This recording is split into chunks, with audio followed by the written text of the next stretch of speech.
Welcome back to Dark Verse. A new fanfic. More intense, more seductive, and more dangerous than before. Today's story is, what if Naruto's seal mistake awakened a power too tempting to resist? The Birth of a Legend and the Sanin's Forbidden Harem Part 1. If you crave dark desire and powerful stories, like, subscribe, and don't blink.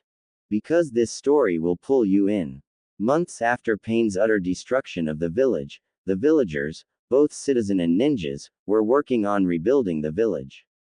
Tents were set up outside of the perimeter, while the buildings were getting put together.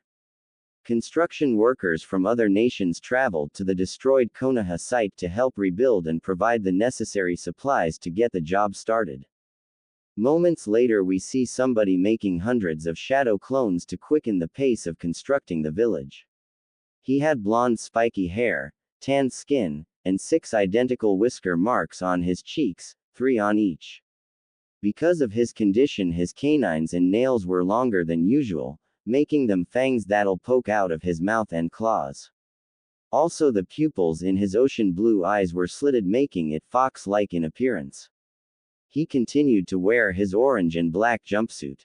When the villagers witnessed the creation of blonde shadow clones, they cheered for their hero, shouting things like, "Our blonde hero has finally arrived," and, "Hooray for the hero of Konoha."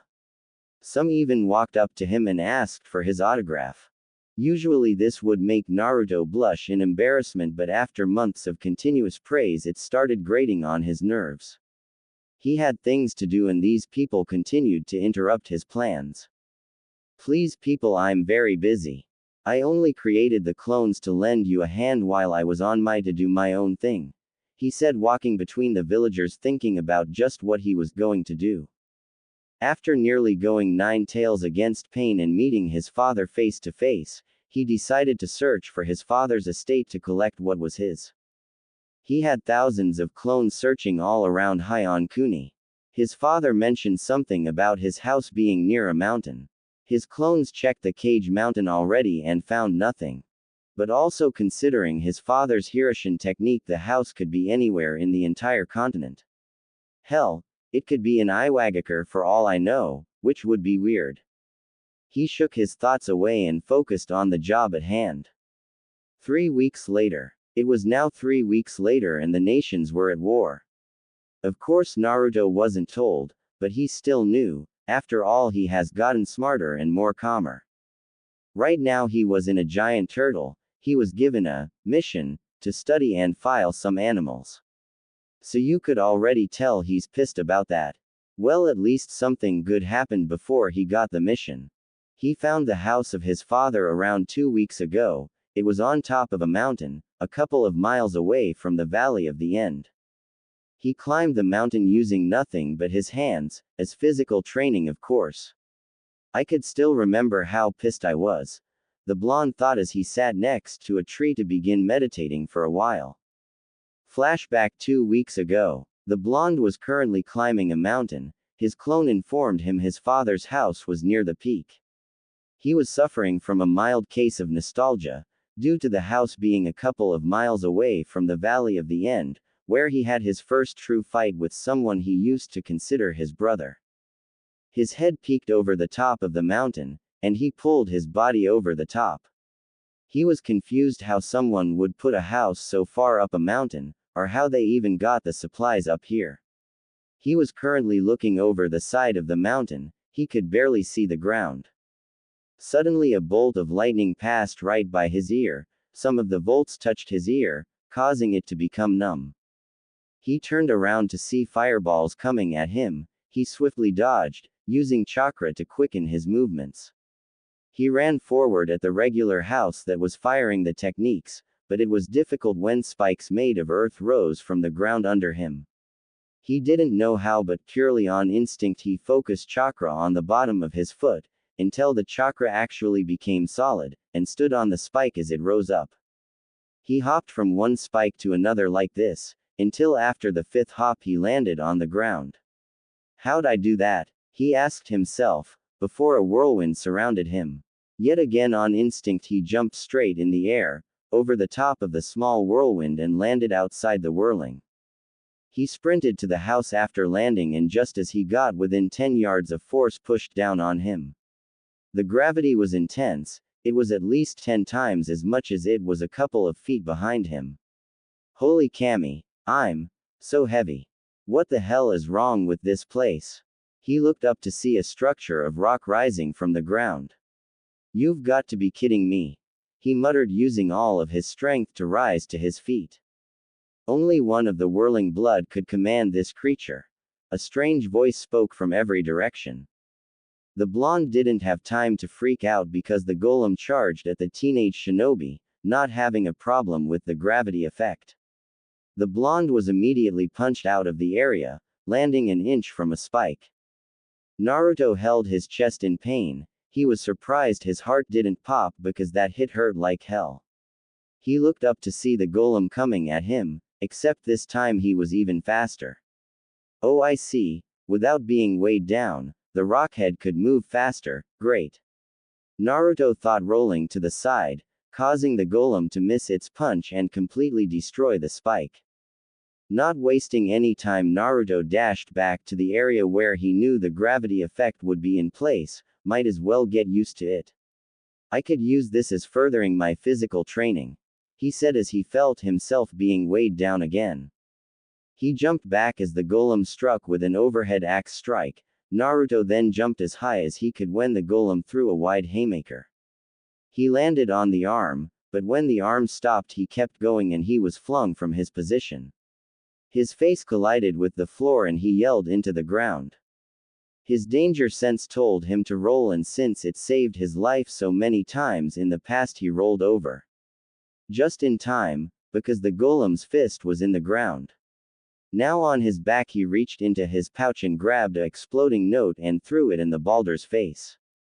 Katsu, he yelled as it exploded. He used this time to rise to his feet and make a run for the house. Without even going a full meter his right foot was grabbed. He looked back to see the golem was without a scratch. This is going to hurt, he mumbled as he was lifted into the air and slammed to the ground. He coughed blood as dust rose around him. This cannot be the way it ends. I need to think of a way to put an end to this torture. He became angry, and when a small amount of Kyuubi's Yuki entered his system he began to yell. You fool, stop using my chakra. The blonde stopped the flow of demonic chakra, causing the pain to stop. Don't use my chakra again. There's something different about this place, and the use of demonic chakra causes serious pain. Remember that kanji we seen carved in the side of the mountain on the way up here? Yeah, it said, Shin, meaning pure, so I guess anything that deals with malice or hatred would get rejected painfully. Right, you need to find another way to deal with the rock. The blonde nodded as he felt himself being lifted into the air, getting an idea. As he came out of the cloud of dust he finished his last hand sign. Here, eat the only lightning technique I know, Raiden, Raidosho. Almost immediately a series of lightning bolts came out of Naruto's hands. The blonde knew that Earth was tremendously weak against lightning techniques. He was proved right when the golem exploded, causing rocks to fly everywhere. He landed on his back with a smile on his face. Ha, it's over, he panted. This time he was proved wrong when the structure began to repair itself right before his eyes. Oh come on, really? He said as he began to remember what he heard earlier. Only one of the whirling blood can command the creature. Does that mean only an Uzumaki can take control of the golem? He said to himself as the golem in question was fully put back together. The walking boulder began walking toward the blonde genin. Stop! The blonde yelled, causing the golem to falter in its step. This angered the blonde. I command you to stop. This didn't do anything as the golem continued. I said be still. Naruto yelled.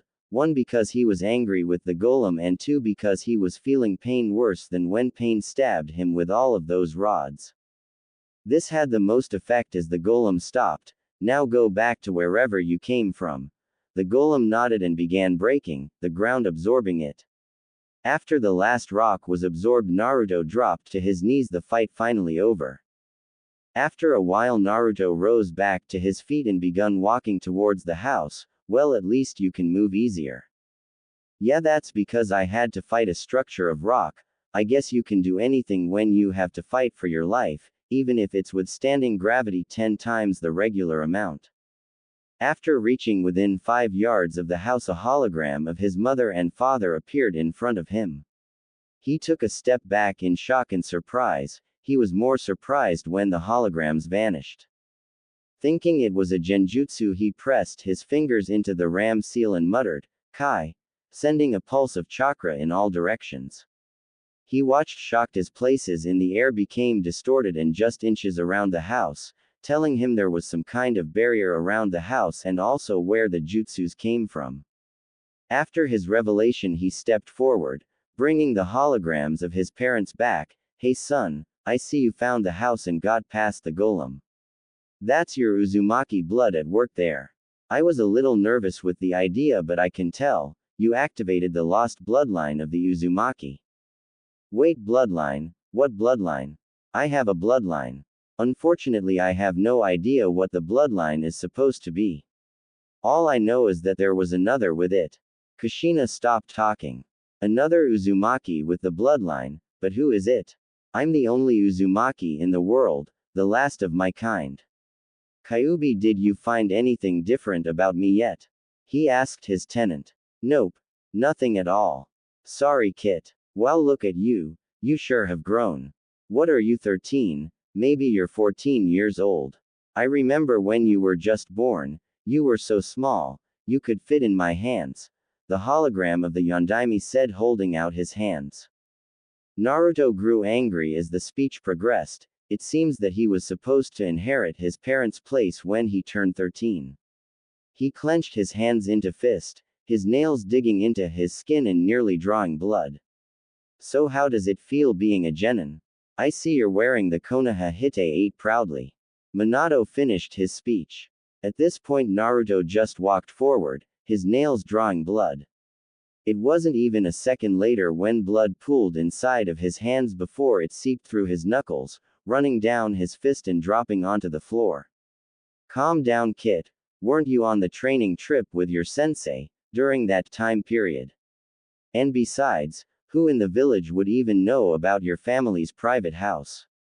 Nobody, that's who. Now calm down." Naruto had reached the door to his house, not paying attention to his hologram parents. He did calm down, after hearing his tenant.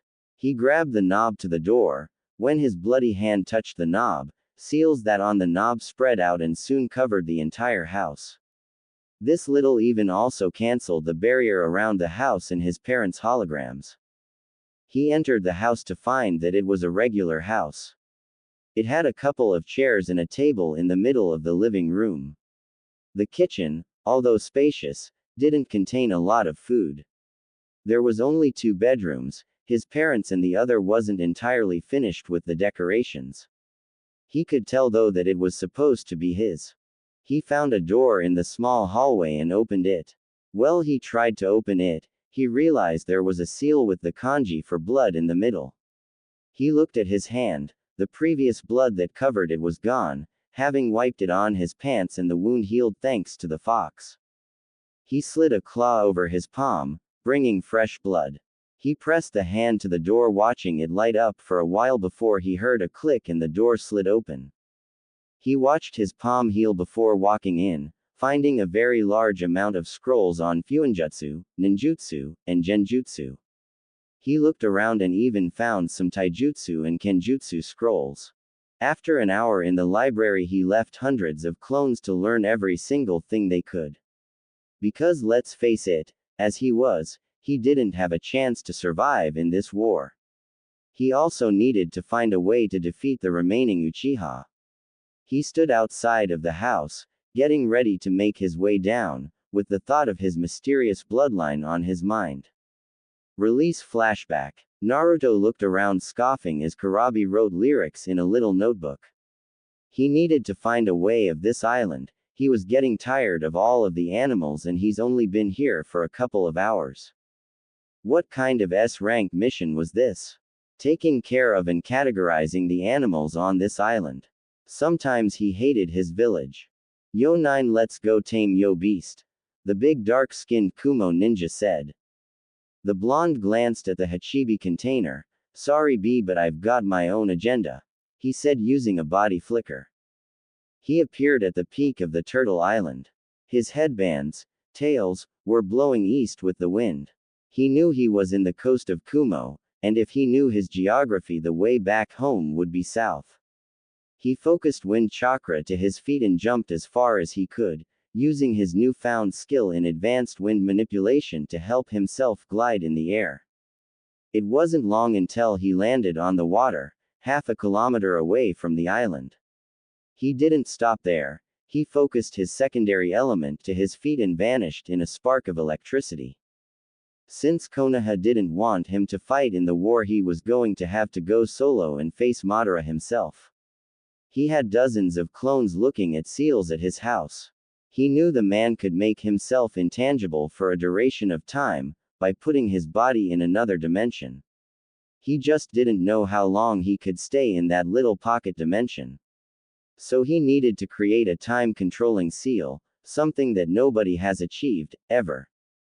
Well, I'm going to be the first, he thought as he continued running on the water, thankful for his large reserves of chakra, because this was going to be a long run. Several hours later, after running for hours, Naruto was beginning to get tired of running. Constantly using lightning-converted chakra to make him go faster than he could ever dream of doing with regular chakra, was starting to really drain his chakra. He looked around and noticed a small chain of islands were near. It was time to take a break anyway. Maybe he could use the time to check up on his time seal. He walked on the little shore and dropped into a meditative position and tried to speak with one of his clones, hoping he could from this distance. Boss, do you? Naruto heard in his head as his clone's voice was zoning in and out. The blonde shook his head and stood up and moved to a closer island and repeated the process, getting the same transmission. He continued to do this until he gave up and just got back to running. After an hour, he saw a cruise ship, a boat civilians take vacations on. It was perfect as they were going the same way he was. Now he could relax and restore lost chakra. But not at the moment, as he has yet to board the ship. He stealthily jumped on the side of the ship and poked his head over the railing. The first thing he saw was a beautiful civilian teenage girl stretching before she got in the pool. She was bending over, her fingers touching her toes. She was dressed in a pink, two-piece bikini and had long luscious legs, and a firm behind. She had really long pink hair that went down to her firm, and that's all he could see of her. He quickly dropped his head back and fell back to the water. He was blushing and a small trail of blood went down his nose at the thought that popped into his mind, at what he could do to that girl. I knew it deep down, that perverted sensei of yours has tainted you, now you're one of us. Ha ha ha ha ha. The blonde heard a deep voice in his head. Naruto shook his head denying the accusation and formed the ram seal. He transformed into a bird and flew on the deck. He craned his neck watching the civilians, keeping up the act of a bird to some of the people that were watching him. He flapped his wings and flew high into the sky, passing the clouds, where he dispelled the technique and quickly made shadow clones, and they all transformed into birds. The flock of cloned birds then dove towards the ship and landed in various places, with the real Naruto landing somewhere else and dispelled his disguise. He removed his Hite-8, and proceeded to take his jacket and shirt off. After he finished, he commanded his clones, via mind link, to fly to the private house, where they'll dispel their disguise and replace his other clones. All needed to complete the look of a vacationing citizen was swimming trunks. He glanced around and headed towards the lodging of the boat and looked around for some trunks. He started checking the vacant rooms, but some rooms were vacant, which made him wipe his nose. He found some trunks in a vacant room and quickly put them on after taking his pants and sandals off, sealing everything in a time seal on his arm. He only had about 2 days before the ink was used up and his stuff appeared. The trunks looked great in his opinion. They were black with an orange fiery dragon on his left leg. He looked himself in the mirror and gave a smile as he then stepped outside and began to relax. He sat at a table and a waitress walked up to him. "Hey sir, would you like a drink to help relax?" she asked him. Her dark red hair flowing with the breeze and her large sea cup were straining against her white and black shirt. Naruto nodded and she brought him a drink minutes later. He took a sip and relaxed, looking at all the lovely ladies around him. "Ah, I needed this little break. I wonder if B told them I was gone yet," he thought to himself. 2 days later with the allied cages. He did what? Tsunade of the Sannin roared in anger at Naruto's stupidity, as Kurabi calmly stood there in all seriousness. He was carrying Samahade, with the previous owner, Kisame, being dead and all. "That's right, Hokage Dono, 9 just up and left. He doesn't even have his beast fully tamed yet. Without proper control he's going to be captured by Madara," the Ox Jinchuriki said. "I don't doubt your accusation, Kurabi-san. We must find him before it's too late, Anbu," she yelled, and a 4-man squad of Anbu appeared in black cloaks. "I want you to find and bring Uzumaki Naruto back here, where he will be given his punishment," she ordered, and Anbu nodded and vanished. The big Hokage turned back to her fellow cages but was stopped from speaking when Maida-gai entered the room with some news. "Hokage-sama, that enemies are mobilizing." All 5 cages steeled their emotions at the news and started to mobilize their own troops, thus fully uniting the 5 nations. 3 days later, Naruto had been working on the seal that would help him end Madara's life, the entire time he was on the cruise. In private, of course. Which was hard with all the ladies wearing skimpy bikinis, and having water cling to their bodies. Making him and others enjoy there even more. He even had fun the last day of the cruise, with the same chick whose was in his face when he first tried to sneak on the ship. Man, was she kinky. "Hey Kit, how many times do you think she bit into your neck?" the fox said, causing Naruto to shiver in delight after being reminded about how kinky she was. "A couple times, furball. What was her name again?" Naruto asked, wearing a pair of black cargo shorts and a skin-tight rust orange shirt. The seal on his arm too expired and he retrieved his scrolls and ninja equipment. This new attire was better than the last one and he wouldn't be recognized as easily. Well, he would still be recognized because of his whisker marks, but there was no way to hide them without wearing something on his face. Her name? Let's see, I think it was Mocha. Man, did that babe have some fangs? I can't believe you forgot her name. Kyuubi roared in his head in disappointment. I don't own Rosario plus Vampire, no matter how much I want to. Naruto put his weapons pouch back on his hip and sat in the grass. He created a shadow clone that drew seals on his wrist for his shurikens. Hey, in my defense, it's not my fault. With all the blood-sucking she did, I'm surprised I didn't pass out. No, I'm glad I didn't pass out, he said, getting up after the clone finished and sealed his shurikens. Why are you glad you didn't pass out? A voice said behind the blonde. Oh, this one Kai. The blonde slowly turned around to see Madara and Sasuke standing meters away from him. What the are you doing here, and how long have you been standing there? Naruto said, getting ready to put his new skills to the test, dispelling the clones at his house to gain more knowledge. Madara smirked behind his mask as he glanced at Sasuke. Sasuke here couldn't wait to fight you on the battlefield. So after hunting for a couple days, well, here we are. We just caught a fox. Madara said, chuckling at his joke. Really? The 2 teens thought, glancing at the older Uchiha. Listen, old man, just let me handle this. You just stay back and don't get in my way, or I'll kill you next. Sasuke said, hopping off the tree and landed on his feet meters away from Naruto. Finally we meet again, Dobi. I hope you're at full power right now, because I sure am, the demented teen said, putting a hand on his sword. Naruto stared at his former teammate and noticed something different about him. His eyes contained more focus than rage, and his stance showed his confidence in his apparent victory. "Oh, I was afraid of this," the blonde's inner kitsune said. "Afraid of what?" Naruto asked, unsealing a pair of elongated blades. They were black and only one side was sharpened while the other was jagged or serrated. He didn't know how to explain it. He held them in a reverse grip and got into a relaxed, but ready stance.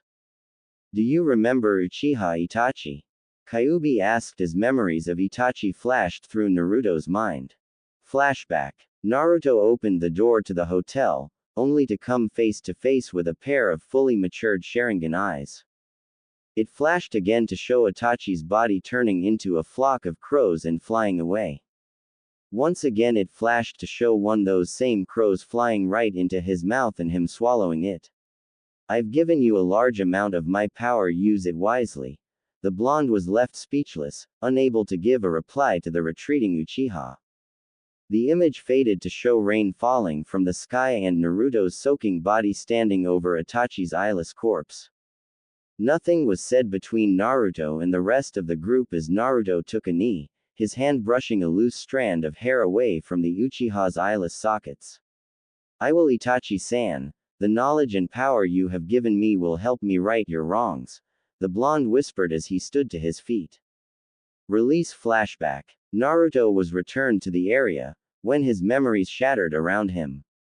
He was returned to see Sasuke raising an eyebrow at his blades.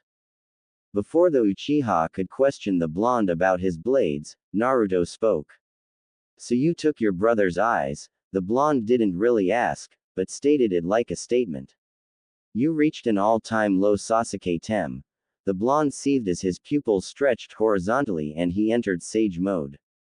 He was glad he knew how to remain completely still, in any position, thanks to his training. The younger Uchiha ignored the taunt and changed his regular Sharingan to his eternal Mangekyo Sharingan, which was a weird mix of both, his and his brother's Mangekyo Sharingans. Meanwhile, the elder Uchiha was watching from his perch on a nearby tree branch. Finally, the time has come for these two to fight. After all, it's fate that brought them together. During the pause, Naruto had continued to gather nature chakra, making the bright orange of his iris become dark orange. Then he vanished, surprising both the Uchihas at his speed. But their eternal Sharingans faintly recognized the path the sage took. Sasuke held up his Kusanagi to the left to block one of Naruto's blades. His knees buckled a little due to the power behind the strike. He was barely able to push the blonde off of him. Said blonde did a backflip and landed 3 meters away from the douchebag. The Uchiha felt liquid on his cheek and lifted his left hand to his left cheek and looked at the liquid on his fingers. "Blood? But how?" he muttered. His eyes darkened and a twisted smirk appeared on his face. "This just became a lot more exciting," he said. The blonde smirked at his former comrade, hearing what he said. He took a couple of hops back and furthered the length of the sharp wind on his blade. He flexed his fist as he did so, to further ready himself. Madara watched from his spot and smirked at the two. "It's a shame for someone so skilled to fall, they way he will. Soon I will have my pet back, only to trade it in for a better pet." He stopped thinking to return his focus to the fight. 2 hours later, the clearing had been completely destroyed. Black flames were everywhere. There were craters inside of craters. In the biggest was Naruto and he was crouching in the middle, with 8 tails swaying behind him. His body composition was that of a miniature Kyuubi, minus fur and a tail. On the floor in front of the mini kitsune was Sasuke. The life in his eyes were gone on and his body was completely missing its right side. The young Uchiha's blood was spread all around the battlefield. Instead of taking full control of Naruto, the fox stayed true to the deal he and the blonde made long ago and returned the control to the teen. The physical makeup of the fox's body twisted and turned in different directions, and minutes later it resembled that of a human. The 8 tails morphed and contorted and converged to form 2 tails. Seconds after that, the very dense Yuki removed itself from the blonde's body, causing the genin's clothes to be revealed. Or what was left of the attire. The shirt had been ruined by countless Chidori Senbons and various fire techniques. Madara stood half a kilometer away because of the destructiveness and longevity of the fight, had destroyed the area they were fighting in. I'm surprised young Naruto killed his best friend. Of course Sasuke had no intention of holding himself back, and had no doubt about wanting to kill his rival. But Naruto of all people, coming out on top, what kind of training did he put himself through since the 3 months ago? Madara began walking towards the epicenter of the destruction, watching the blonde carefully. The weight of killing his friend would soon cross his mind. Naruto looked down at the remains of his old friend. His eyes started to slightly burn and his weary body forced him to his knees. He rubbed his eyes for a while and opened them, only to come face to face with Sasuke's own face. He had a small flashback to the time he and Sasuke had an intense fight at the Valley of the End. It's ironic, isn't it, Sasuke? This time it's me over you. I wish you wouldn't have forced my hand at this. He lifted his hand to Sasuke's eyes and closed his eyelids. Jabutsu Suru, Watashi no Yujin. Rest in peace, my friend, he said softly, as the pain in his eyes subsided before disappearing altogether. Naruto paid no attention to the chakra leaving his eyes, he turned to the last and true Uchiha on the face of the earth. Kyuubi also didn't pay any attention to his container's eyes. Listen, brat, you still have to get rid of the man's annoying ability. Make the seal, be careful, because he won't let you, the kitsune said. The blonde barely heard a word the fox said, but moved to do what he was planning to, which was to fortunately make the seal. The teen smirked and formed a cross seal with his fingers, Taju Kage Bunshin no Jutsu. He muttered and summoned 1,000 clones that with the Kyuubi's single-tailed cloak, charged at the Uchiha. The elder was smirked and begun to show the blonde just why he was feared. If he had just become intangible and rushed the original, it wouldn't have ruined his fun. The original Naruto used his enhanced speed and hightailed it out of there. Seconds after he left, a large column of black flames shot up in the air. The memories of his clones made him work faster on his seal. Halfway through the seal, Madara appeared behind him and tried to take his head off. It would have happened if Naruto didn't sense the man at the exact moment he appeared. He began jumping backwards, still drawing the seal as fast and as best as he could. He was cursing himself for spilling sake on his previous dimension seal, a couple of hours ago when he was on the cruise. He would have made another one, but yeah, Mocha happened. Madara pursued his target and fired multiple fireballs and even a couple of air bullets at said target. The blonde dodged some of the techniques and used his tails to swat the Uchiha's body away, along with the rest of the techniques. The swat caused the man to bounce and skid along the ground. The blonde chuckled. These Uchiha did not know how to predict the movements of his chakra tails. He knew as soon as Madara recovered from the attack he was going to be pissed about it, just like Sasuke was, so he started gathering chakra in front of him. His ears twitched and he ducked, barely avoiding a bladed fan. He turned and kicked the man in his chest and rolled on the ground, thankful that he didn't mess up any of the ink for the seal. He resumed gathering the chakra and before he knew it he was finished charging up. He compressed the ball of chakra and ate it. Madara got back to his feet. He wasn't Naruto to retain his reflexes even after just fighting Sasuke. Play time is over, it's time to end this little game. Naruto roared his chakra beam at the Uchiha and watched in satisfaction when the man was vaporized. He kept it up for as long as he could, just to make sure. He only had the beam up for at least a minute. He stopped the beam and dropped to his knees, dropping his paper and ink brush on the floor, where the ink began to travel along the paper. He had finished the seal, but what he didn't know was that it wasn't how it was supposed to be. Panting, he looked up to see Madara standing in the same spot, without any damage to his body. He suddenly gasped when his twin-tailed Yuki cloak dematerialized and he was left without the power of the Kyuubi in Sage mode. He grabbed the paper, not looking at it, and charged towards the Uchiha, using lightning chakra to quicken his pace. Within a meter of the man, he heard two words he didn't think he would hear again: Shinra Tensei. He was immediately pushed back by an invisible force. Now it was his turn to skid along the dirt. Naruto crouched to his knees and grunted in pain. A broken left arm, a twisted right ankle, 4 cracked ribs on his right side and 3 broken ones on his left would do that to you. Not to mention the blood seeping into his right eye, from a jagged cut above his brow by a couple of rocks from when he was sliding on his face a moment ago. With his right eye shut he glared at the Uchiha, angry that he had such a technique when he thought only Nagato could do that because of his Rinnegan. He rose to his feet, using his left foot to support his weight.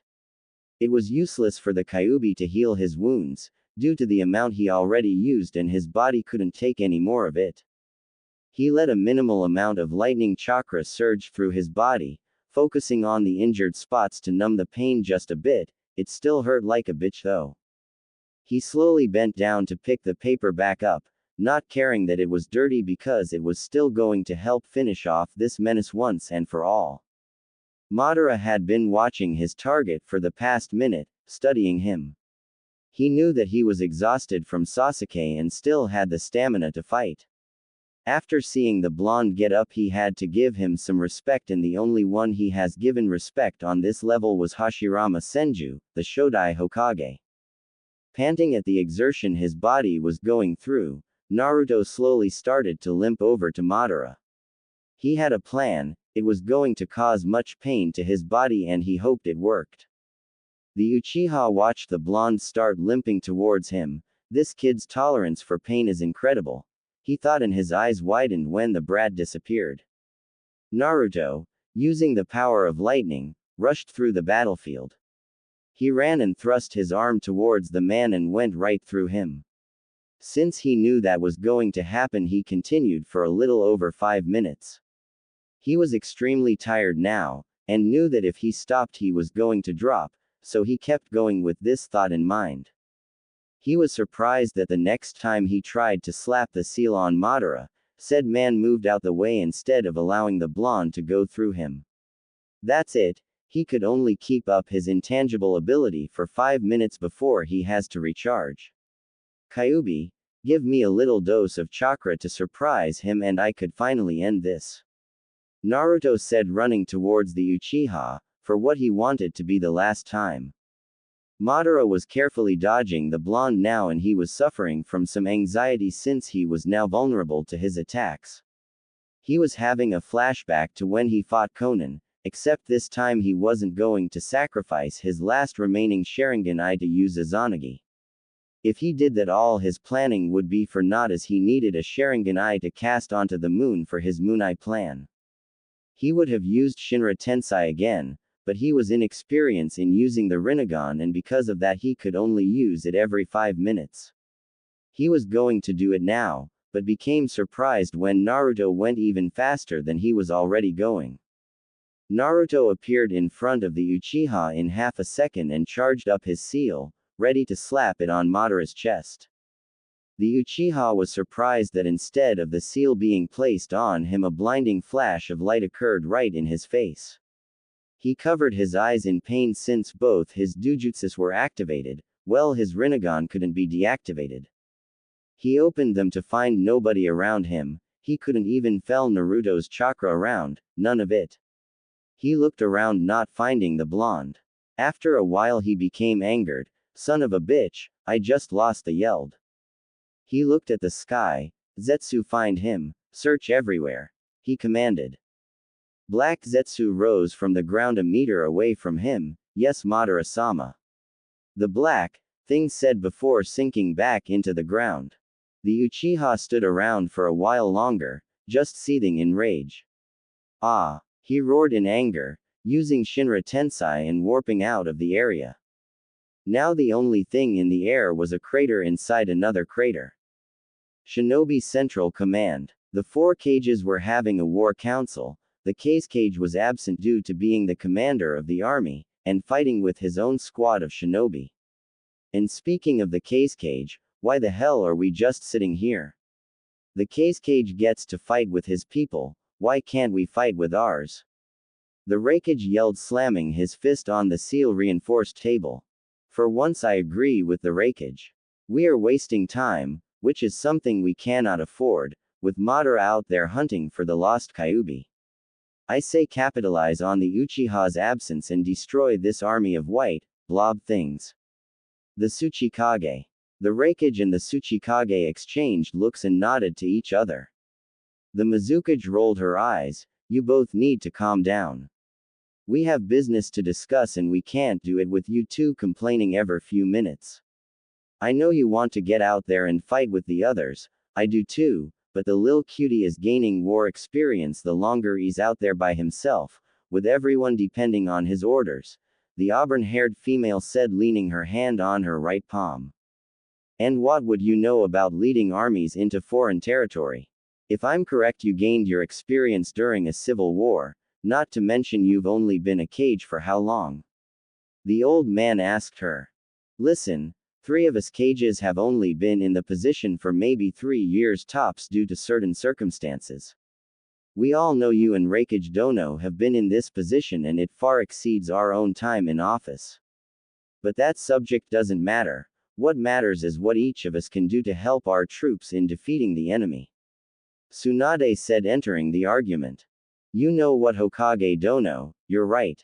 What we have to do as war-experienced Cages, is know what our enemy is going to do next. And this is why this war council has been called. The Mizukage said, supporting her fellow female Cage. The other Cages grudgingly agreed and calmed down. Good, now we can begin this meeting, Tsunade said, making a few hand seals and a hologram image of the elemental nations appeared. Okay, according to our scouts, the Akatsuki base is here, she said, pointing at a country in the middle of Taki no Kuni and Ta no Kuni. We are going to mobilize our troops through his own and gather around the base. We all know these white blobs are just the infantry in the army, basically cannon fodder awaiting the slaughter. But word from our ambush squad says that the enemy has reawakened the use of Edo Tensei and has made these dead puppets even more dangerous than the ones my old teammate Orochimaru used.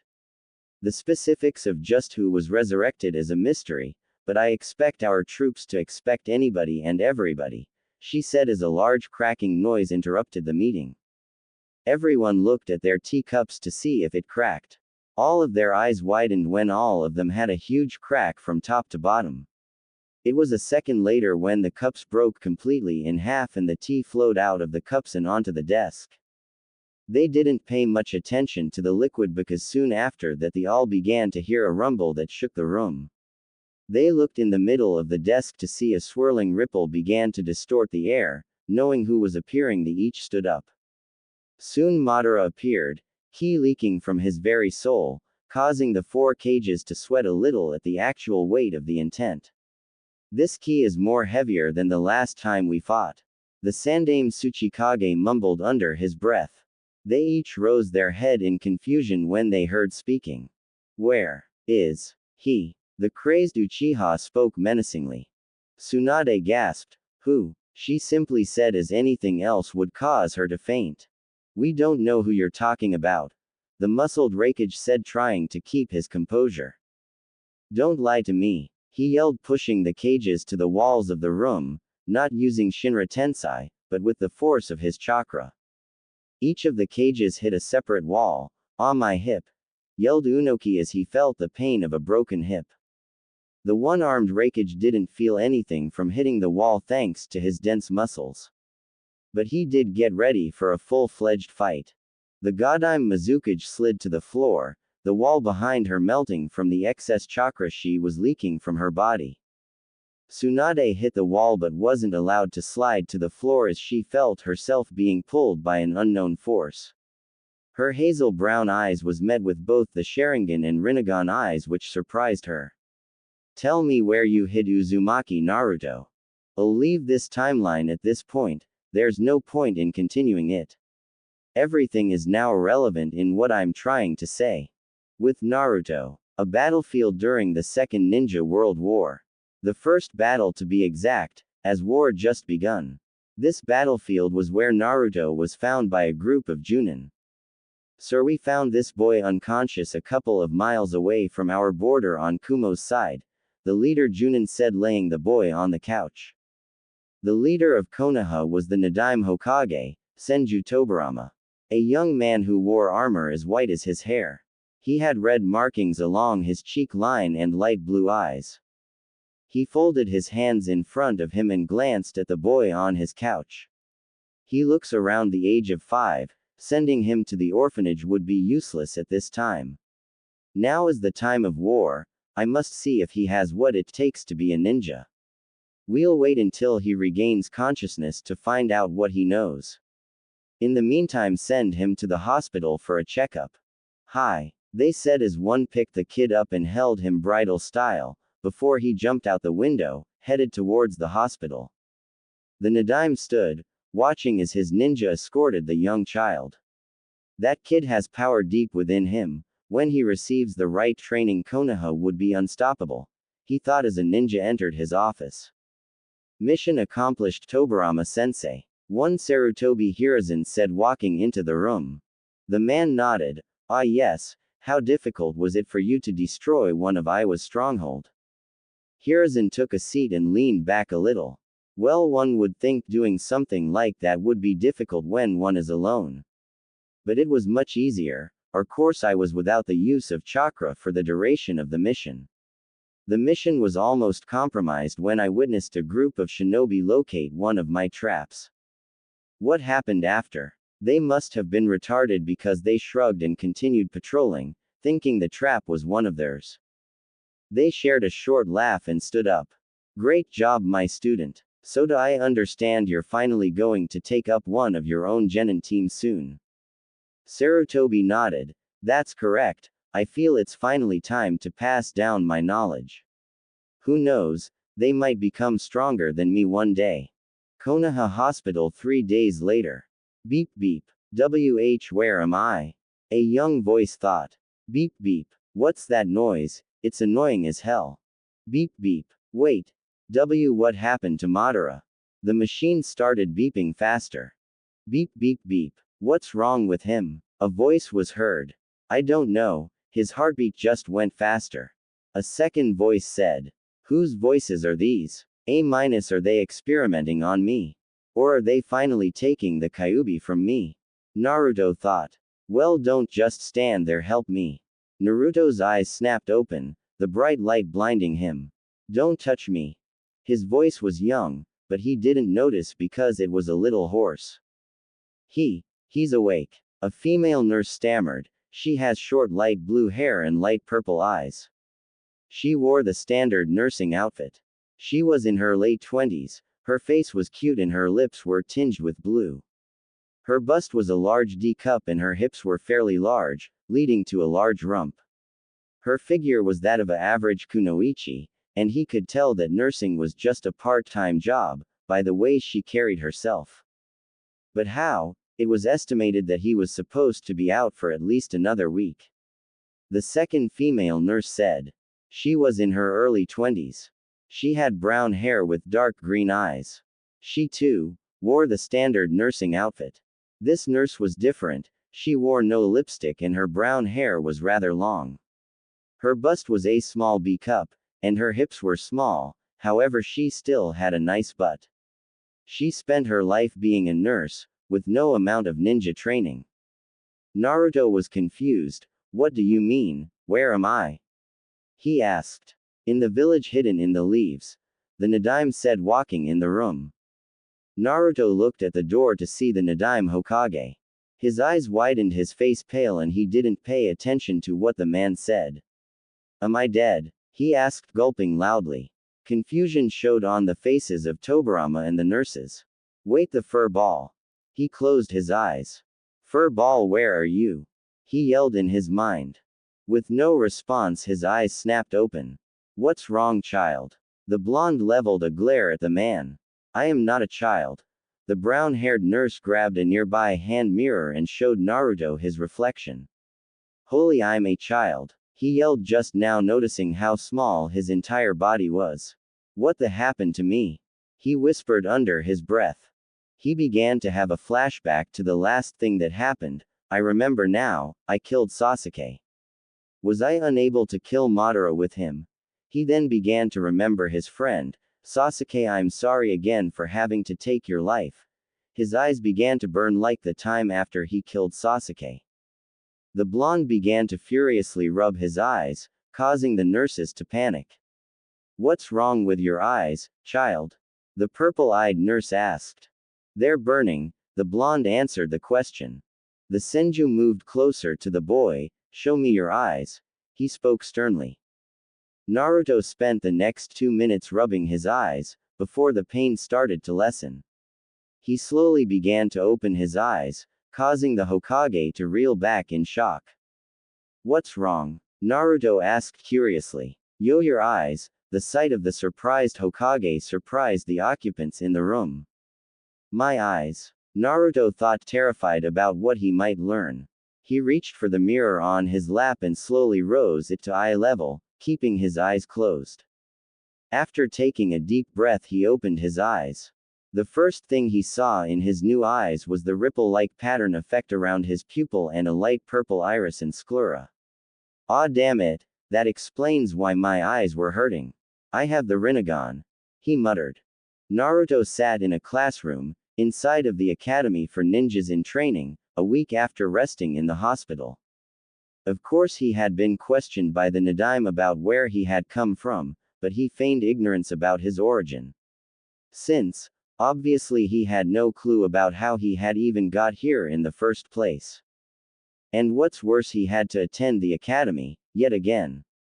He didn't want to go to the academy again, but Tobirama had already spoke with the sensei about his enrollment, so it was out of his power. The blonde was obviously agitated. Back in his time, history was his absolute worst subject, more so than math. And now he's back in time, so you can obviously see his dilemma. I hate history, I hate history, I hate history, he continued to say in his mind before a dim light bulb went off in his head. Wait a minute, I am history, he thought as tears came to his eyes. He fought back a sniff as the sensei walked in and began writing on the board. The blonde had met with the sensei a couple days ago, when the man had visited him in the hospital when the Hokage had first spoke to him. Of course nothing was said about his bloodline, as absolutely none of them had an idea about where it came from, excluding Naruto, who had an inkling about where it came from. Said sensei was a man, a Junin, judging by his Junin-style flak jacket. He was in his early 20s, he had black hair and a serious look on his face that wasn't worn when he met with Naruto. My name is Uchu Ryoko. As you know, we are at war with 2 of the 5 great nations, consisting of both Iwagakure and Kumogakure and a couple of small insignificant villages. We have our newest ally Sunagakure to help us, but the tide in this war could easily be shifted when Mizugakure gets forced into the conflict. Whatever side they join would have the upper hand in this war. But fear not, for we are in the village of Konoha, and if we survived the last war we can definitely survive this one, he said, his face softening up as he pumped his fist in the air. The students responded in kind and pumped their own little fists. Even Naruto pumped his fist, his national pride not wavering with the time travel. Now let's begin with introductions, starting with you. Ryoko said, pointing at Naruto. You didn't tell me your name when we met in the hospital, but now, he said smirking, introduce yourself. The blonde stood to his feet. Hello fellow classmates, my name is Uzumaki Naruto. I don't know where I came from, but I do know that I was found about 15 miles outside of Hai no Kuni. I don't know who my parents are, but all they left me is my name, he said, telling them half of the truth, since until recently all he had from his parents was his name. The teacher held his hand up, stopping the blonde from continuing. That's enough, child, all I wanted was your name, he said, studying him as if he had heard that name from somewhere. It was at the tip of his tongue, but he couldn't remember. He dropped the issue and focused on the class as a whole. Now, as this is a new batch of students, I would like each of you to stand and tell me your name, he said, pointing to the first student. Naruto began sitting down. He looked around the room, before he noticed a blonde girl staring at him. She looked oddly familiar as his blue eyes bore into recognizable hazel eyes. He turned his head and looked out the window. Listening to the students begin to tell their names caused his mind to drift. When that happened, he began to think about his possession of the Rinnegan and the disappearance of the Kyuubi. He remembered reading his mother's journal. It said that this ancient bloodline only came to the most unique of the Uzumaki clan. But Nagato had it. Did that mean that he was an Uzumaki? And what exactly happened to the Kyuubi? Naruto thought as his ears picked up the calling of another student. "My name is Senju Tsunade," she simply said as she sat back down. Naruto focused on the class, and there she was, the same girl that he had shared a short staring contest with. Now that he got a second look, he could completely recognize her. She was a young, really young version of Tsunade. She had the same light blonde hair, except it was short and in a small single ponytail. She was wearing a gray shirt that didn't contain any assets, unlike the one she wears when she gets older, that contains just about the biggest pair of marshmallows known to man. Her hazel eyes were filled with both the love of living with her parents and her grand uncle, who was the Nadaime, and confusion about the blonde across the room. Her pants were dark green and she wore basic ninja sandals. When he began to feel amazed by her young looks, he shook his head and forced himself not to slap himself. Of course she was young, she was only 5 years old. She really did look like a complete contrast of the Tsunade he knew and loved. But now presented with the opportunity to witness the growth of Tsunade was making him not regret coming back in time. He shook his head again. "Stop thinking about your surrogate mother like that," he said in his mind. "But this opportunity is the best that ever happened. Maybe now she could become more than a mother," he thought again as his inner pervert began fighting his outer righteousness. He stopped his inner battle when he heard Jiraiya introduce himself. He looked the same, kind of. The only difference was the red marks on his cheeks were non-existent. He also doubted the kid was a lecher like his older self. Ero Sennin, Naruto thought, keeping tears from falling from his eyes as he looked at his sensei. And then it was Orochimaru. Either Naruto's mind was playing tricks on him, or did Orochimaru actually look kind in appearance? And the polite way he introduced himself was way too sophisticated. The blonde scowled, thinking it was a trick, as Orochimaru could never be nice. The scowl left his face only for it to be replaced with a temporary surprised visage at seeing the legendary Sannin so young and weak at the moment. This just added to the proof that he somehow traveled back in time. It wasn't Madara's doing, as he didn't specialize in time but dimensions. Wait, does his time-space ninjutsu count? Naruto thought offhandedly.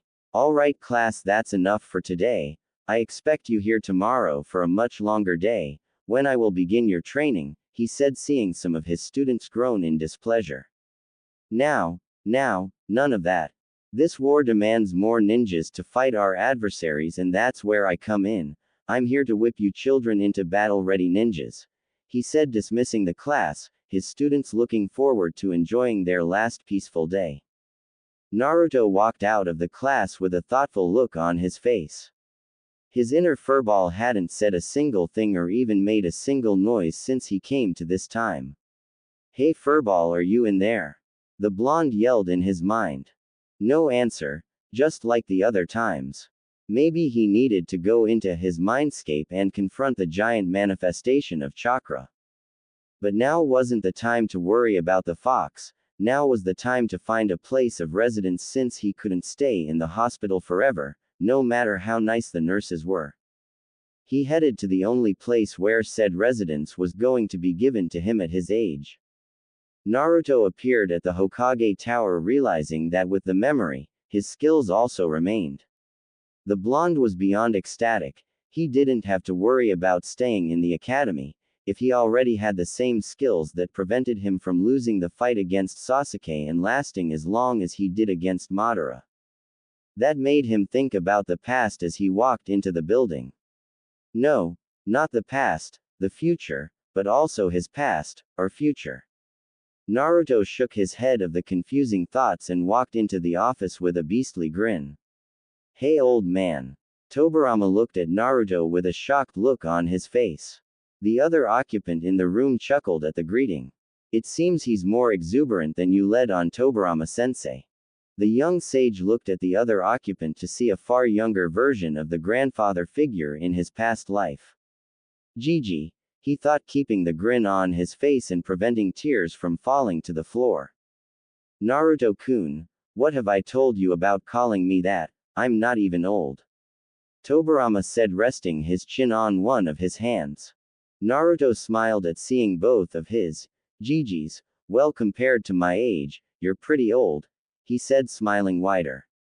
We do have about a 25 gap in our ages, unless you're not 30 like you told me, he said, slightly bouncing on the balls of his feet. Hiruzen looked at the young sage in slight amazement. Are you sure you're only 5? He said, chuckling at his own question. Oh, you have no idea. Naruto thought, smiling even wider in that was possible. Tobirama let out a big sigh. Forget about what his age could be. Ooh, where are my manners? Naruto, this Sarutobi Hiruzen, me and my brother have taught him everything he knows. Hiruzen, this is Uzumaki Naruto-kun, the child I told you about. Sarutobi looked at Naruto in thought. Naruto-kun, do you know anything about Uzumaki Mito? He asked, getting a confused look out of the blonde. Never mind, Naruto-kun, forget I asked you, he said, leaning back into his chair, keeping his other question out of his mind since it wasn't his business. Tobirama could see that the child didn't have an idea about anybody from his own clan, so he decided to change the subject. So Naruto-kun, what are you doing here? The blonde looked at the cage. I don't have a place to stay. I came here to ask for an apartment for myself. The two adults looked at Naruto before sharing a look. After a short second they began to laugh. This irritated Naruto for obvious reasons. Why are you laughing? This isn't funny. He yelled with his Rinnegan blazing to life, radiating in anger, and a weird and dangerous silvery aura surrounded Naruto. The current and future cages stopped their laughter when they literally seen the misty aura appear around the oblivious blonde. Calm down, Naruto-kun, we just find it amusing that a child your age wants to live by themselves, and sort of awkward. Now you're not staying by yourself, the Nadime said. The Rinnegan and the aura disappeared as Naruto let out a nervous chuckle. Yeah, that is awkward, isn't it?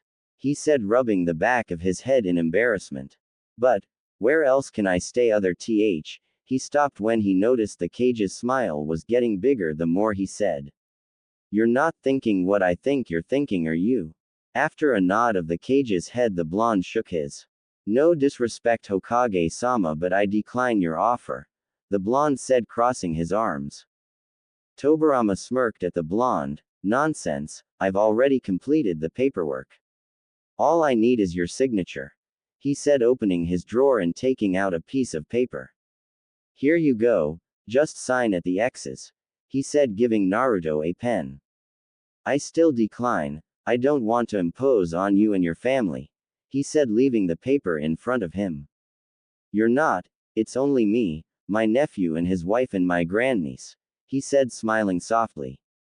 You mean, he said before the door behind him opened and a young Tsunade ran to her uncle. Oji-san, she said, running straight to her granduncle, hopping over Naruto and the desk and landed right on his chest, and proceeded to hug the life out of him. Oomph, he grunted as Tsunade landed on his chest. Su-chan, how was your first day at the academy? He asked. Nothing really interesting happened, but there was this other blonde boy that had an even more interesting surname. What was it again? She murmured, putting a finger to her chin in thought. Uzumaki, Naruto said, knowing he was the one she was talking about. She turned her hazel eyes towards him and gasped in surprise at seeing him again so soon. What are you doing here? She asked, turning her body to sit on her granduncle's lap. Naruto began to sit up slowly, remembering the temper Tsunade had from his time, and wondered, no, hoped it didn't come to the surface now. Well, you see, There's a funny story about that, he said, looking at Tobirama, silently asking for help. Really a funny story, can I hear? She asked, oblivious about his odd behavior. Well, you see, Tsunade-chan, Naruto-kun here is going to be staying with us, the Hokage said. Why? She screamed. I didn't actually sign the paper yet, Tsunade-san, the blonde boy said. Well, good, don't. It's not that easy, Su-chan. I want Naruto-kun to live with a family and I don't like you being too lonely in the house. Tobirama said. I'm not alone, I have two-san and Ka-chan, she whined. And plus he could live with Mito-san, she's an Uzumaki, she said, looking at her granduncle. That's a negative, Su-chan. Naruto here doesn't know about Mito-san or his clan, he explained. Hiruzen had been watching the scene and knew he had to think of something before things got out of hand, and soon he got an idea. How about I take Naruto-kun into my house? Interrupting the small argument between granduncle and grandniece. All eyes turned to Sarutobi. Really, Sarutobi-san? Naruto said, hoping his old grandfather figure was serious about his offer.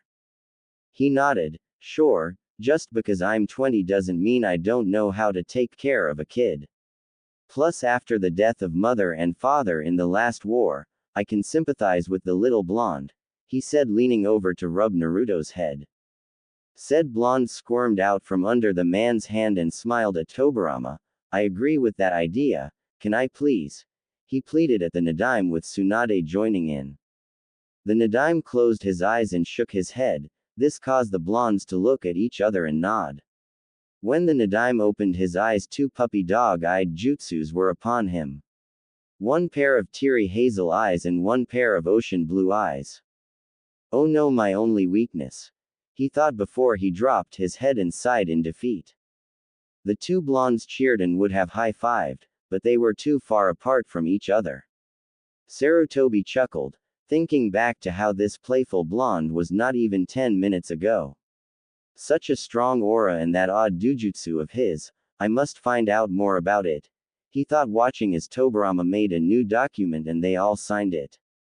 XXX The streets of Konoha XXX. The happy young sage was walking through the village with Sarutobi at his side. He was even more amazed at all the people walking in the village, since this was obviously before the Second and Third Wars and the Kyuubi reduced the population. This brought his attention back to the subject of the fox. Since he was back in time, did its chakra or mind or something go back to the body in this time, or what? When are we going to get to your house? He asked, looking at Sarutobi. Hiruzen smiled. What do you mean, we're there? He said, walking towards a two-story house. I recently moved out of the small compound, because even with its size, it was too big for one person, he explained, opening his door. The house was simple, medium-sized living room, large kitchen with an island dining table, 2 bathrooms, 3 bedrooms and a study library. Don't you think it's like the same thing? Naruto asked. What do you mean? Well, you moved out of a compound, only to move into a large house. Don't you think it's the same thing? Naruto asked, yawning a little. Sarutobi walked into the kitchen to get some water. I guess you're right. Yet again you surprise me, he said, walking into the living room to find Naruto asleep on the couch. Hiruzen smiled and brought a spare blanket from his closet and draped it over the child's body. He rubbed his head and walked up the stairs to fix up the guest room for his new Otudo. XXX Naruto's Mindscape XXX. Naruto walked through his mindscape after falling asleep on the couch. It was the only opportunity he had to literally jump into his mind. He walked around in the murky water. He looked down into his reflection to see his 17-year-old self. This was further proved when he noticed he was taller and his hands were bigger. He focused on his eyes to see the Rinnegan. Seeing it in this form was weirder than seeing it in his younger self. He looked around and noticed the pipes that signified his chakra pathways were much larger and glowed silver with tinges of blue. I don't remember my chakra being that color, but then again, it seems right for some reason, he thought as he continued walking in his mindscape. The more he walked, the more perplexed he became. By this time he could hear the fox either calling him toward the caged room or its snoring. But now it was silent, and that put him on edge. He walked into the room to see the cage, but there was nothing behind it. He squinted his eyes at the cage and he could barely make out the outline of the fox's body. After having it in his sights, it became fully visible. It looked asleep, but he could tell something else was wrong with it. He took a step and was shocked to feel a small earthquake. He was even more shocked to see the figure of the fox breaking down, collapsing onto the floor. Soon all that remained was darkness, the remains of the fox fully disintegrated, and Naruto, who was completely speechless. "Sochi, is that you?" a voice asked from what seemed like everywhere. The blonde became alert and he jumped back and willed everything around him to turn to a sunlight clearing, with absolutely no trees to hide behind. He looked around for the intruder, keeping the amazement off his face at the sudden change in the area.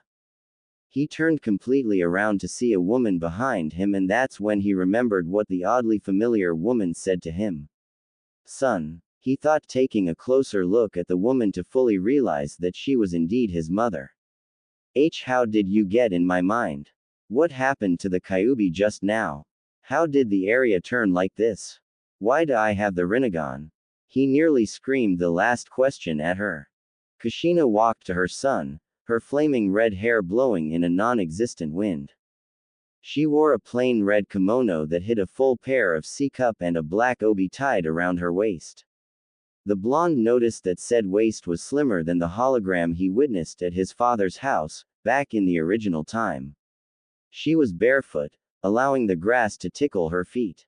She smiled at the barrage of questions and tears prickled at the corners of her eyes, one question at a time, she said before engulfing her son in a hug. At first the blonde relaxed into his mother's embrace, but anger bubbled to the surface. He grabbed her shoulders and pushed her back a little, keeping a hold of her. "Do you have any idea about what kind of life I've lived? How dare you act like you haven't deserted me?" he said, letting go of her and taking a step backward. "I've had about the worst childhood in the history of Konoha, and it's all your fault." He spoke to her between clenched teeth, it being the only thing keeping him from lashing out. The tears fell from the mother's eye before she sniffled, her own anger rising to the surface. "You really think it's my fault for dying? How selfish of you to think something like that. You have no idea what I went through to get into the position I'm in at the moment," she told her son, her tone being borderline murderous. She was that mad at her son. "You really think I wanted to leave a baby, my infant son, alone in a village, that I knew was going to hate you? With you being the host of the demon that just killed most of their loved ones, it's guaranteed that they'll resent you," she scowled at him. This angered Naruto more than it should have, and he activated his Rinnegan in anger. Kushina smirked at seeing the Uzumaki bloodline in her son, the smirk being more prideful. "It seems I touched a nerve somehow. Well, let's see if you know how to use those legendary eyes," she said, getting into a stance. "My thoughts exactly," Naruto said, running straight at his mother. XXX 1 mind hour later XXX. The crimson-haired mother stood over her child, softly shaking her head. "You did pretty good. Your only strength was your regular skills. Your skills with your eyes was absolutely horrendous. By the time I was your age I had already mastered the different techniques these eyes have to offer," she said. After the short fight with his mother, Naruto, whose body was covered in cuts and bruises, couldn't find the energy to move his limbs. He stayed laying on the floor looking at the cloudless sky. The apparent anger he held for his mother had ended along with the fight. He turned his head to look his mother, whose body was without a single scoff. "Of course, I just received these new eyes of mine." "Wait, what do you mean you mastered these eyes?" he asked, bolting to his feet, surprising his mother. How is he moving so soon after the beating he just endured?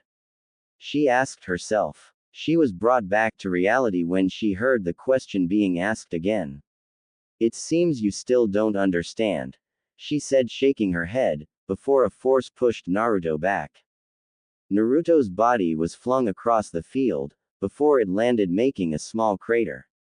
The blonde, yet again, watched the cloudless sky. I am so tired of that technique, he thought as his mother appeared in his vision. You see, son, these eyes only show up in a few shinobis of the Uzumaki clan. Only 5 others have ever had the privilege of having these eyes in the last 200 years, she spoke, extending a hand to help her son up. Naruto reached for said hand.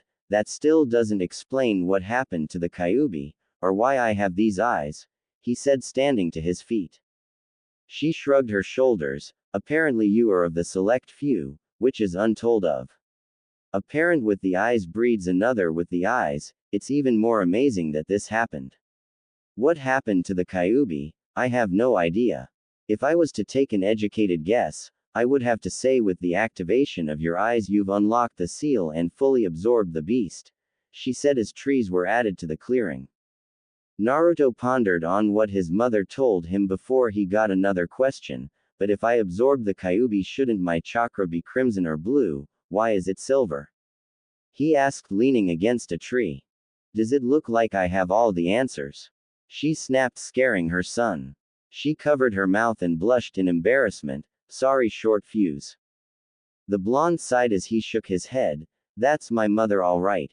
He thought, remembering his own short fuse, until he thought of something. Wait, since I'm back in time, am I still your son or what?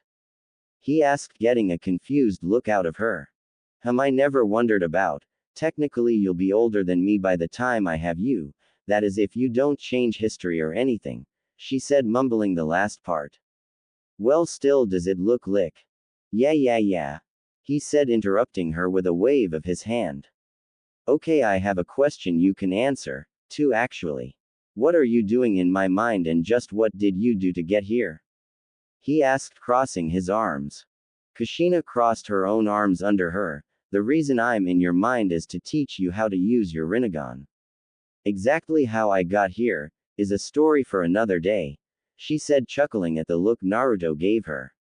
Now is the time for your mind to rest along with your body. I'll see you again, my son, she said as Naruto faded from view. XXX real world. The next day, XXX. Naruto woke up with a yawn, forgetting about the trip to his mind, as the scent of bacon and eggs invaded his nostrils.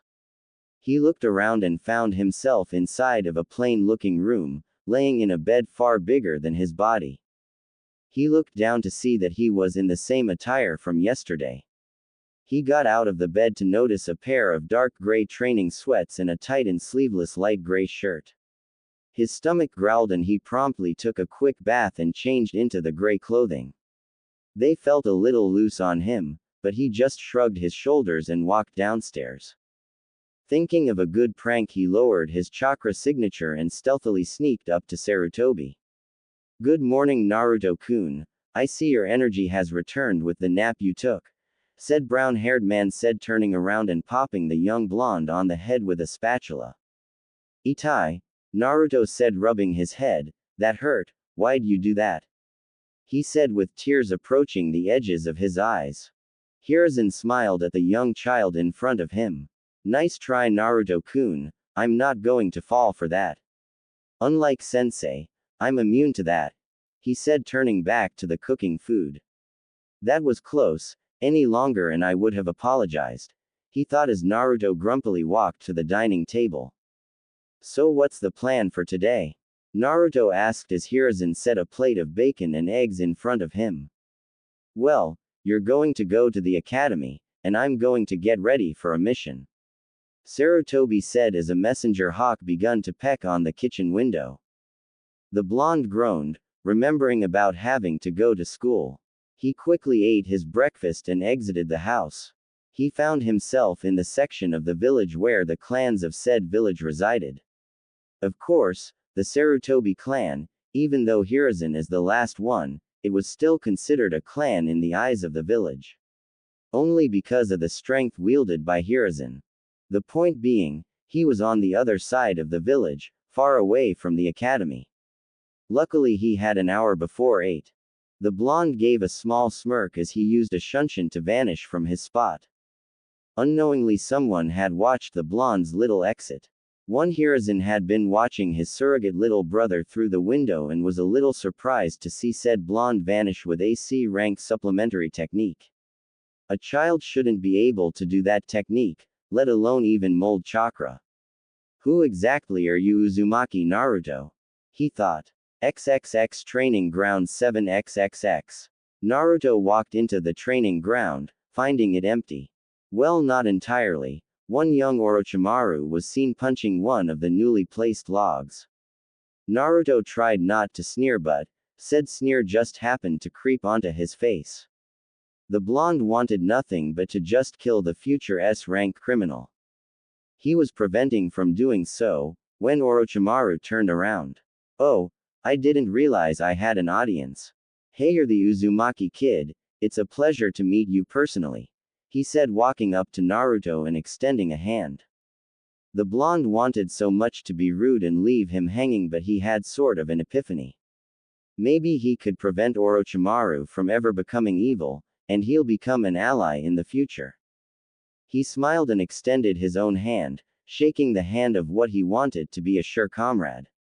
And you're, Orochimaru, it too is a pleasure to meet one such as yourself, the blonde spoke to the pale child.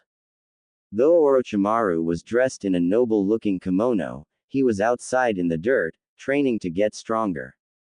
At the moment Orochimaru didn't resemble anything dealing with nobility. So are you here to watch me train, or are you up for a little sparring match, to test skills, of course? He spoke, taking a few steps back. That is if you have the skills, he added, bouncing on the balls of his feet and relaxed into a ready stance. The blonde smirked. Little brat, he thought as he began studying the young fighter in front of him. Based from what he knew about the adult version, Orochimaru was very slippery like any other snake would be. But this Orochimaru was different. The adult was always anticipating the moves of his opponent and was a master strategist, on the level of any Nara. This version wasn't any different, was he? After a minute the blonde finally slid into a stiff stance, not ready to reveal any of his skills at the moment. Come hither. Motion later and Orochimaru charged at the blonde. Naruto waited until the last moment to relax his stance and shuffled to the right, narrowly dodging a punch. Apparently he didn't move far enough as Orochimaru dropped and swept him under his feet. Naruto acted fast and shot a hand to the ground and reinforced it with chakra before using it to push off the ground. He vaulted himself a few feet back and landed on his feet. As he landed, Orochimaru was already on him, sending punches and kicks that were all blocked or dodged. I think I spoke too soon. My taijutsu isn't as good as I thought it would be, must be because of the small body, he thought, catching a kick and picking Orochimaru up and throwing him across the field. 5 minutes have passed in the fight and Naruto could tell that Orochimaru was just getting started. With a few hand seals, 3 copies of Orochimaru appear. Let's see if you can handle this, he spoke as the 3 copied children charged. Naruto smirked, letting his Rinnegan flash into existence only for a second. He himself charged, but instead of going for the one in the middle, he veered to the left and sent a punch that knocked the unsuspecting Orochimaru to the ground, the other 2 clones disappearing from existence. My Rinnegan was able to determine which ones were the fakes and which one was real in such a short amount of time. I love this thing, he thought, staring at the boy on the ground. Other than a small amount of blood leaking from his lip, nothing else was visibly wrong with him. Sorry about that, I got a little carried away, Naruto said, extending a hand. Orochimaru shook his head. No apology needed. This just showed me that I need to work on my taijutsu more, he said, allowing Naruto to help him up. And plus I just need to learn to dodge your wicked left hook, he said as they shared a laugh. Well, I must be on my way. I don't want to show up at the academy looking like this, he said, trying and failing to brush the dirt from his kimono. I see you later, Naruto, he said, running back to the village. Naruto sighed, looking down at his own gear. It wasn't as dirty as he thought it would be, maybe because he never hit the floor like Orochimaru did. He was a little sweaty though, but that was nothing. XXX 10 minutes later XXX. The blonde had been walking around for about 10 minutes before he found himself at a spot he spent a lot of time at. Except there was one important thing missing, where is the Ichiraku ramen stand? He screamed in his head. Surely I believed Chuki and Sarutobi were the same age. He thought as he witnessed a short boy walking with his father. Said father was walking the boy to civilian school, and Naruto's ears heard the words, "Are you ready for school, Chuki-kun?" And a response, "Hai-tu-san." Naruto felt like pulling his hair out. He didn't know how long he'd last without the best ramen in the world not existing yet. Classic anime tears fell down his face as he solemnly trudged his way to the academy. With his current pace, it took him a while to enter his classroom. As soon as he sat in his seat, his head dropped onto the desk, sounding a loud thud in the class. The class wasn't full, but there were a few students in there, including Tsunade. They all watched Naruto not knowing what was the matter. When Naruto felt a hand on his shoulder, he looked up to see Orochimaru there smiling at him. "What's the matter with you? You should be happy you defeated me, because it won't ever happen again," he said, chuckling as he sat down. Naruto smiled. "Yeah, sure, because my win against you was a total fluke," he said with sarcasm practically dripping from his voice. Orochimaru smirked. "You damn rig, wait," he said, his smirk dropping from his face as everyone heard a loud noise. The children turned around to see Jiraiya on his face and a wisp of smoke around him. Naruto looked at the wooden floor to see a long scratch from one of Jiraiya's getas. "Poor Ero Sennin, I hope this doesn't get worse," the blonde thought as Jiraiya wiped his face and quickly appeared behind Tsunade, surprising the blonde at his speed. "Oh Su-chan, please don't pay attention to what just happened. You know you deserve only the best of entrances, babe," he said, taking the female blonde's hand and kissing it. Well, that would have happened if Tsunade didn't use righteous female fury to punch him, a hit that sent him out of the open window that was on the second floor. "I don't even know you, lecher," she said, rising a fist at the open window. Naruto's eyes widened at the event. Holy crap, it's just like always. Well, at least we weren't on the third floor. Naruto sighed, shaking his head. Shortly after, the teacher walked in the room with Jiraiya on his shoulder. "What just happened?" he asked, setting Jiraiya down. The white-haired child didn't have a scuff of dirt on him, except from when he fell on the floor in his bruised cheek. Sensei must have caught him. Everyone thought the same thing. Well, long story short, the Dobi was being a pervert, Orochimaru said. Naruto cringed a little at hearing that word. "What do you mean? The year just started." Orochimaru shrugged his shoulders. "Be that as it may, I could already tell he's going to be dead last this year." Naruto shook his head. "You never know, a dead last could become a Hokage if he has the proper training," he said, knowing not to affect what happens to Jiraiya's training, due to him becoming a cage-level ninja in the future. "Really? You think I can become that strong?" Jiraiya asked with hope in his eyes. Naruto looked at Jiraiya, staring into his eyes, and recognized the look. The need for positive assurance, the look of determination, and a hint of hope. The blonde remembered that Jiraiya was an orphan as well and needed this boost of self-esteem. With a nod of the blonde's head, Jiraiya smiled brightly and looked at his sensei. "I'm ready for whatever you throw at me," he said confidently. Ryoko's eyes went from Jiraiya to Naruto's. To think he had that kind of ability to bring anybody's self-confidence to the surface. A true morale booster, possibly leadership material. He smiled as he turned around and walked to the front of the class. "Excellent. I shall begin your training now. Trust me, you'll stop hating me when it's finished," he said vaguely as all the students took a loud gulp. "Oh please, how bad can it be? It's going to be a piece of cake," Naruto unknowingly thought out loud. It was too late as he realized his mistake. Ryoko smirked. "Oh really? he said, chuckling darkly. XXX 1 year later XXX. Currently the blonde was evading the strikes of 3 students, Tsunade, Jiraiya, and Orochimaru. Each of the students were wearing dark gray training pants. Naruto was wearing a very dark orange shirt, Tsunade was wearing a dark green blouse, Jiraiya was wearing a dark red shirt, and Orochimaru was wearing dark blue shirt. Of course the colors had a purpose as Naruto dodged another strike and kicked Jiraiya in the stomach. Red. Ryoko yelled. The male blonde released a small sigh of release as he charged at Jiraiya, along with the rest of the participants. Tsunade was the first to approach Jiraiya, sending a punch his way. In desperation for his life, Jiraiya quickly formed a seal before the fist connected with his face.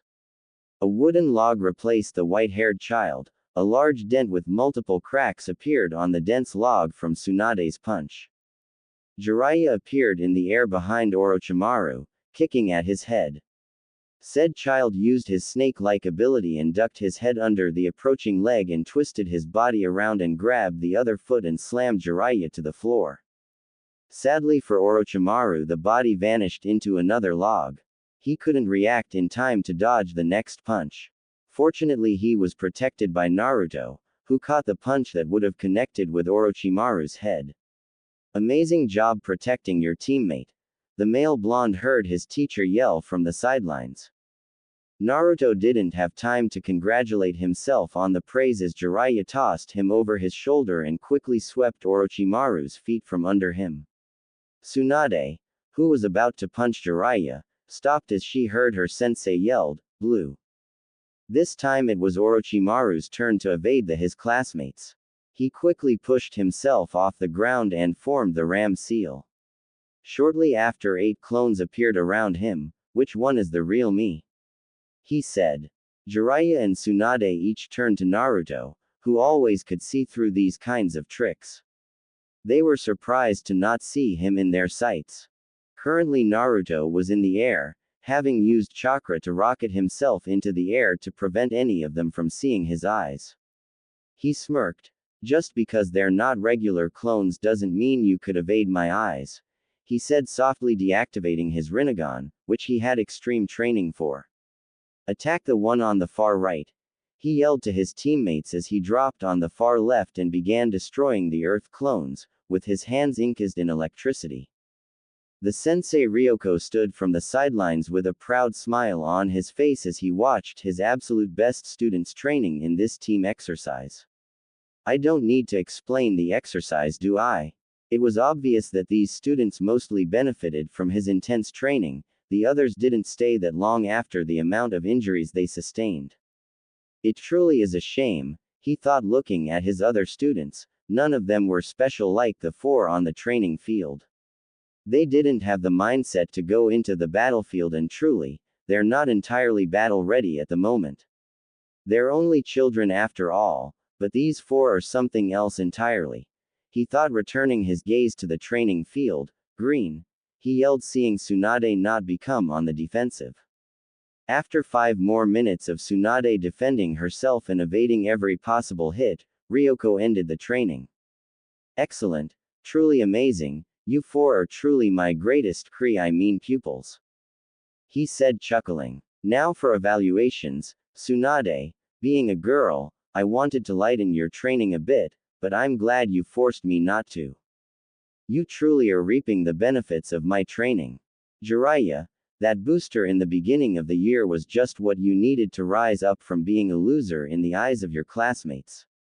Orochimaru, a genius in the eyes of many, a prodigy in the eyes of the rest, a true ninja of the era. Lastly, Naruto, I believed you were all talk, but you have proven me wrong with your strategies for battle, and whenever things would go wrong, you were always able to think on your feet, and that is exactly what is needed on the battlefield. I would pass each of you, if I could," he spoke, confusing his students. "What do you mean, sensei?" Tsunade asked. "Of course you could pass us, we're too good to sit in a classroom," Jiraiya said, puffing out his chest. "Believe it or not, I agree with the pervert on this one," Orochimaru said. "Hey, I'm not just a pervert," Jiraiya said. Jiraiya-dan, Naruto tried to say, but it was too late as he, Tsunade, and Orochimaru covered their ears and closed their eyes. I'm a super pervert, Jiraiya yelled with huge fireworks erupting out of nowhere. Jiraiya stood in a pose with the peace sign high in the air. Ryoko stood with a tick mark on his head. He promptly smacked the child in the back of the head. What have I said about being an idiot? He said, running a hand through his hair to relieve a bit of his frustration. He let out a huge sigh. Like I was saying, I can't graduate all four of you unless you pass the graduation test in a few years. Also, never in history has there been a 5-man cell, so you four won't be able to be together anyway, he said. Oh, I beg to differ. A voice was heard. Hokage-sama, Ryoko said once he turned around to see whoever disturbed his class. What are you doing here, Hokage-sama? He asked. The Nadaime and Sarutobi were seen walking up to the small group. Oh, I was just in the neighborhood and wanted to check on my grandniece and her friends, when I heard what he said, stopping in front of said girl to rub her head. What exactly does that mean? Naruto said softly, smiling, noticing the twinkle in his niece-san's eyes. It means that I have decided to take all four of you as my students. Congratulations, you four will become legends. Hiruzen said, crossing his arms as Naruto cheered, taking his dark orange shirt off and tossed it in the air, before running it, the professor. The shirt thudded to the ground with a loud thud. This didn't surprise the class, but it did surprise Ryoko. Wait, Naruto, how much does your shirt weigh? Said Senesi said, walking up to said shirt. The male blonde inwardly cussed himself out for forgetting, 15 pounds like everybody else's, he said. Ryoko stared into Naruto's eyes. You're lying to me, he simply said, picking up the shirt. Now tell me. Naruto mumbled the answer. Excuse me? Ryoko asked. I said 55. The sensei shook his head. Do you understand how reckless that is? You could have injured yourself beyond repair with that much weight, weighing down your small body, he said. At the age of 6, Naruto was very much in shape. His body was very lean and muscular, with a little fat, from the large amounts of food he eats to keep his energy. He kept the perfect balance between muscle and fat. Sensei, he's not the only one. Jiraiya said. I myself have 35 pounds. He said, taking off his own shirt and tossing it behind him. A thud was sounded, like Naruto's. I as well, sensei. Orochimaru said, taking off his own shirt. Everybody stared at Tsunade. What? I only had 25, I'm not crazy like they are. She said, crossing her arms. And I'm not taking my blouse off, she added, glaring at Jiraiya. It's not like you have anything to hide, flat chest, he said, crossing his own arms. Tsunade growled. What do you expect? I'm 6, she said. And I'm going to kill you. Tsunade screamed, ready to use some female fury before Tobirama stopped her. Would y'all calm down, acting like a bunch of kids? Ryoko said, crossing his arms. We're kids, the 4 children said to their sensei. Oh yeah, I keep forgetting. Because 6-year-olds aren't supposed to be nearing Chunin level, he said with pride etched into his voice, since he did a major part in that. Well, we are a great pair of children, Naruto said offhandedly. Oh no, you Naruto-kun, you're different, I could sense there was something odd about you, apart from the other 3. Ryoko said, taking a small step towards the blonde male. What do you mean? I couldn't possibly be any different. Naruto said, hiding behind Hiruzen. Now that he's said it, Naruto-kun, I do believe I noticed something about you in the past year. You meditate for hours only to fall asleep after. You trained yourself continuously before and after school, like you were trying to regain something you lost, he said, scooting Naruto in front of him. I was going to, but I would like to see Ryoko-san test your skills. The blonde glared at Sarutobi before he turned his gaze to Ryoko. Can this at least wait until tomorrow, when I regain my energy? Yeah, come on, sensei. At least give Naruto-kun time to prepare for the fight. Tsunade said. And just because he's different doesn't give you any reason to try and fight him. Jiraiya said with anger in his voice. It is illogical to fight a child, you're a Junin for crying out loud and he's only 6. Orochimaru said. If you fight him, you fight all of us. Jiraiya said moving in front of Naruto, before being joined by the rest of them. Ryoko stopped. No, just look at your friend, he's ready for anything, he said as they looked at Naruto.